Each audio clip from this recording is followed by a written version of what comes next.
Olá, pessoal. Vamos começar agora a semana 2 do PET 5, né? É uma lenda do Cobra Grande.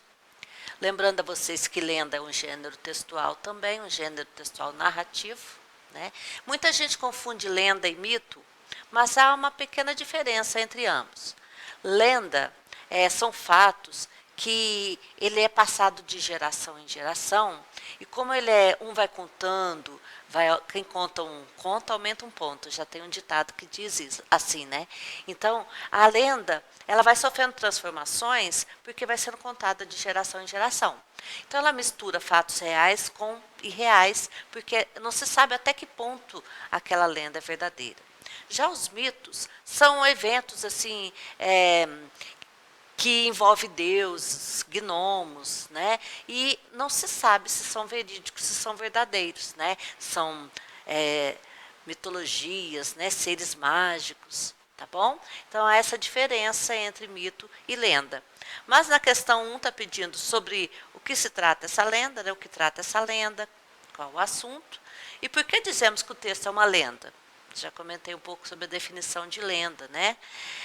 Número 2, você vai ler o texto direitinho e vai observar as características de Norato e da sua irmã Caninana. Essas características tanto podem ser físicas, né, aquela que você vê, quanto psicológicas, aquelas internas, através das atitudes do Norato e da Caninana. Tá bom? Questão 3, de qual região do Brasil trata-se essa lenda? Obviamente você vai conseguir respondê-la.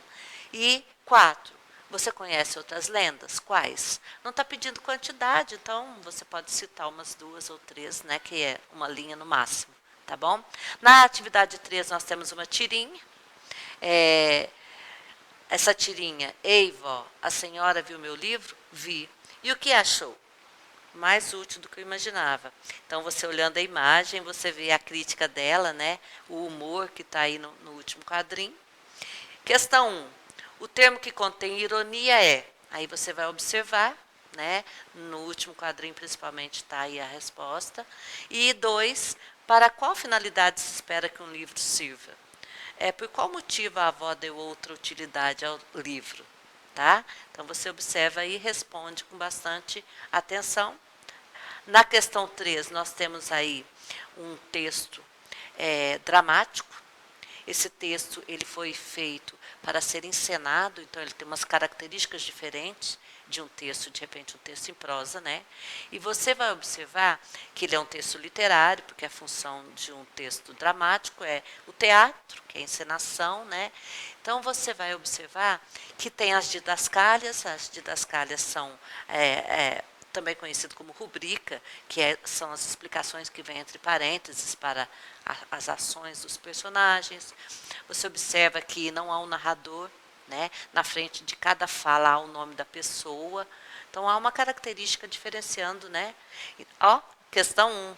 O que diferencia o texto dramático de um conto ou de outras narrativas? Basicamente, eu já dei um pouquinho, né? Já respondi um pouco a questão. 2. Na peça teatral, o público verá o polegarzinho? Por quê? Quando você lê a peça, você vai responder essa questão facilmente. Questão 3. Quem são os personagens desse texto? Transcreva um trecho do narrador no texto. Né? E 4. Em que local se passa o enredo desse texto? Tá bom? Rapidinho, até a próxima semana. Beijos.